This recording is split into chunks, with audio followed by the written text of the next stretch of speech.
মগো স্বামী স্ত্রীর সম্পর্কের মধ্যে অনেক টানাপোড়েন থাকলেও এই মানুষটারই মুই জন্মের মতোই ভালোবাসি। আর গোস্বামীও মোরে ততটাই ভালো রাখছে এই পৃথিবীতে যতটা মোরে আর কেউ রাখে নাই মোর মায়ের পরে। একটা মেয়ের বাবা কাছে না থাকলে, বাবা দেখাশোনা না করলে কে কতটা ভালোবাসে তা তার জীবন দিয়ে হাড়ে হাড়ে টের পাওয়া যায়। যেমনটা মুই মোর ছোটবেলা হইতে টের পাইছি। কখনো কোনো ভালো খাবার বা কোনো কিছু খেতে ইচ্ছে করলে তার মতো কোনো জায়গা ছিল না। মনে আছে ছোটবেলায় অবুঝ অবস্থায় যদি কেউ কিছু বলতাম কেউ মূল্যই দিত না, কিন্তু বড় হওয়ার পর তো আর কারোর সাথে কিছু বলি নাই। আর এখন বাবাই শোনা বাবাই মোর প্রত্যেকটা ইচ্ছাই পূরণ করে, অনেক অনেক মূল্যও দেয়। কিন্তু হয় কি জানেন, ওই পরিবারের যে জিনিসটা চলে আসে না, তারা এটা মেনে নিতে পারে না যে মেয়েটার বাবা নাই, যে মেয়েটা অবহেলিত, তাকে এত মূল্য দেওয়ার কি আছে। এখন সবার মেন্টালিটি তো এক না, আবার এই মানুষগুলাকে তো ফেলেও দেওয়া যায় না। তারা বাবা মা, তারা দুঃসম্পর্কের কোনো আত্মীয় না যে দূরে সরিয়ে রাখবো। এই জন্যই আসলে সমস্যাটা হয়। আসলে সব দিকে সুখ তো আর কপালে থাকে না, কিন্তু এটা সত্যি ছোটবেলা থেকে যে না পাওয়া বা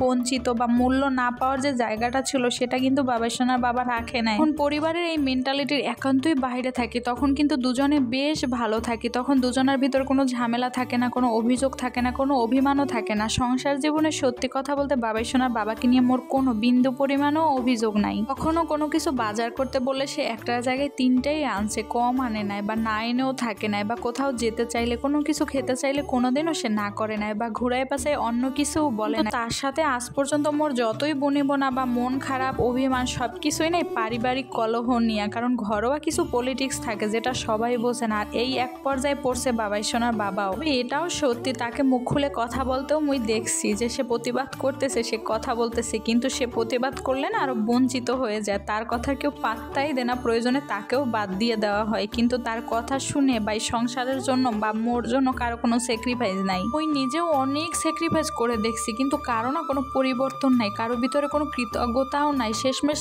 দোষী হয়ে। যাই হোক, এত কিছু কথা আজকে বললাম কেন জানেন? আজকের এই যে এত সুন্দর ভালো খাবার দাবার আয়োজন করতেছি, পান্তা ভাত, ইলিশ মাছ, এগুলা কার জন্য জানেন? ওর এই পচা বটটার জন্য, মোর গোস্বামীর জন্য, যাকে আপনাদের সামনে অনেক অনেক ছোট করছি। আসলে আর সহ্য করতে পারতেছিলাম না, তাকে ছাড়া আর বলবো বা কাকে, কারণ এই মানুষটা ছাড়া তো এই পরিবারে আর কেউ নাই মোর যে প্রতিবাদ করবে, অন্যায়ের জন্য রুখে দাঁড়াবে। আর অন্যায়টা এত বেশি অন্যায় হয়তো যে শুধুই অন্যায়। ওই কথা আছে না, যারা দেখতে পারি না তার চলন বাঁকা, মানে শুধু একটা মানুষকে সংসার দিয়ে বের করে দেওয়ার জন্য এই অন্যায়গুলো। এখন রুখে দাঁড়ানোর কেউ নাই, মোর নিজের দিকের কেউ নাই প্রতিবাদ করার মতো, তো কাকে বলবো আর বলেন? যাই হোক, অনেক কথা বলে ফেললাম। আপনারা সবাই আশীর্বাদ করেন জীবনের এই পচা দিনগুলো, এই খারাপ দিনগুলো, কালো অধ্যায়গুলো যেন আর না আসে। যে যেভাবে ভালো থাকে সে সেইভাবেই ভালো থাকুক, মোরা দুইটা মানুষও যেন ভালো থাকতে পারি।